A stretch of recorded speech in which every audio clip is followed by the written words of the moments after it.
बिस्मिल्लाहिर्रहमानिर्रहीम। अस्सलाम वालेकुम नाज़रीन, कैसे हैं आप सब? ठीक है। आज हम बनाने जा रहे हैं भुना हुआ गोश्त। ईद स्पेशल रेसिपी है ये। इसके लिए हमें चाहिए होगा गोश्त 1 kg, प्याज 1 प्याली, टमाटर भी हमें चाहिए होंगे 1 प्याली,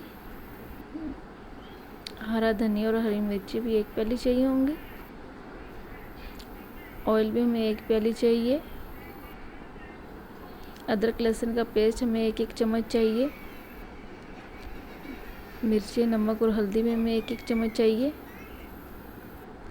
हमें एक कढ़ाई में लेनी है और पानी जितना रिक्वायर्ड है उतना चाहिए।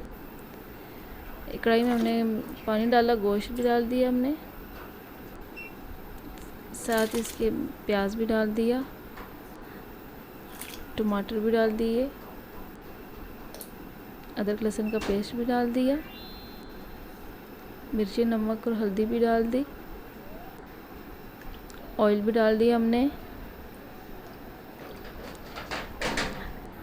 हम इसको अच्छी तरह मिक्स कर लेना।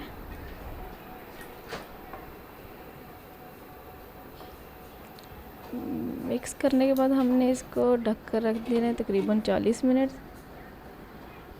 कढ़ाई में ये 40 मिनट तक गोश्त गलेगा। हल्की आंच में हमने रख देना है इसको।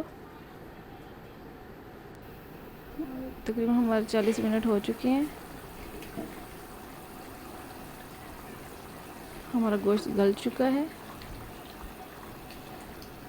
अब हमने इसकी अच्छी तरह भुनाई करनी है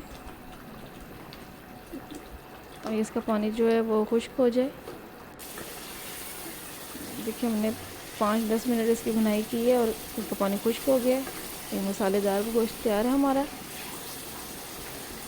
आपने ज़रूर इसको ट्राई करना है। अगर वीडियो पसंद आई तो वीडियो को लाइक करना है आपने। हरा धनिया और हरी मिर्ची भी हमने इस ऊपर छिड़क देनी है। हमने डिश आउट कर लेना है।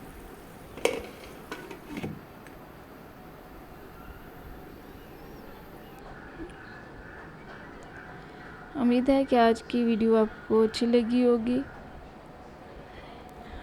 हमारे चैनल को सब्सक्राइब करें, वीडियो को लाइक करें। मिलते हैं नेक्स्ट वीडियो में। ओके, अल्लाह हाफिज़।